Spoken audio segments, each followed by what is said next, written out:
Ruth 3-ാം അധ്യായം. ബോവാസിൻ്റെ മെതിക്കളത്തിൽ. Naomi റൂത്തിനോട് പറഞ്ഞു, മകളെ, സന്തുഷ്ടമായ കുടുംബജീവിതത്തിൽ നിന്നെ പ്രവേശിപ്പിക്കുക എൻ്റെ കടമയല്ലേ?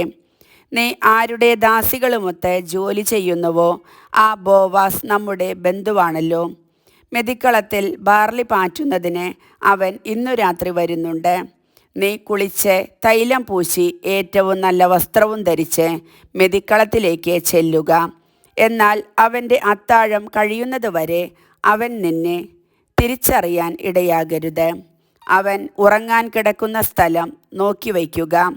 പിന്നീട് നീ ചെന്ന് അവൻ്റെ കാലിൽ നിന്ന് പുതപ്പ് മാറ്റി അവിടെ കിടക്കുക. നീ ചെയ്യേണ്ടതെന്തെന്ന് അവൻ പറഞ്ഞു തരും.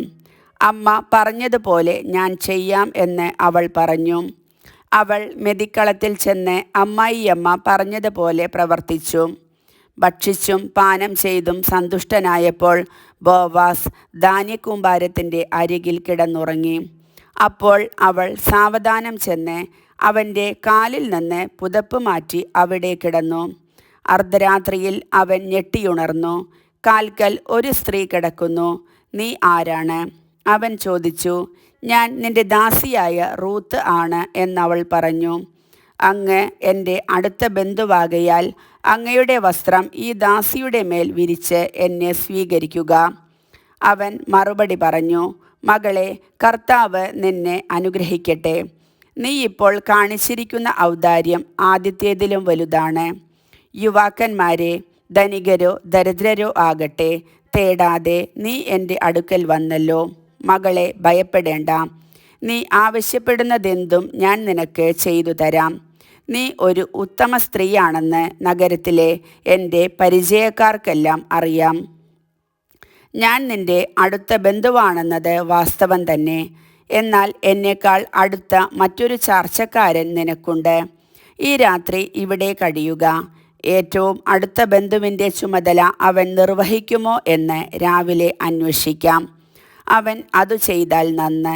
ഇല്ലെങ്കിൽ ഉറ്റബന്ധുവിൻ്റെ കടമ കർത്താവാണേ ഞാൻ നിർവഹിക്കും.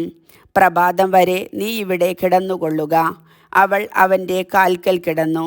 അതിരാവിലെ ആളറിയുന്നതിന് മുൻപേ അവൾ എഴുന്നേറ്റു. ബോവാസ് പറഞ്ഞു, മെതിക്കളത്തിൽ ഒരു സ്ത്രീ വന്നെന്ന് ആരും അറിയരുത്. നിന്റെ മേലങ്കി വിരിച്ചു പിടിക്കുക. അവൻ 6 അളവ് ബാർലി അതിലിട്ട് അവളുടെ തലയിൽ വച്ചുകൊടുത്തു. അവൾ നഗരത്തിലേക്ക് പോയി. വീട്ടിൽ എത്തിയപ്പോൾ അമ്മായിയമ്മ ചോദിച്ചു, മകളെ, എന്തുണ്ടായി?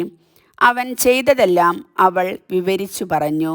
അമ്മായിയമ്മയുടെ അടുത്തേക്ക് വെറും കൈയോടെ പോകേണ്ട എന്ന് പറഞ്ഞ് ഈ 6 അളവ് ബാർലി അവൻ എനിക്ക് തന്നു. നവോമി പറഞ്ഞു, മകളെ, കാര്യങ്ങൾ എങ്ങനെയാകും എന്ന് കാത്തിരുന്നു കാണാം.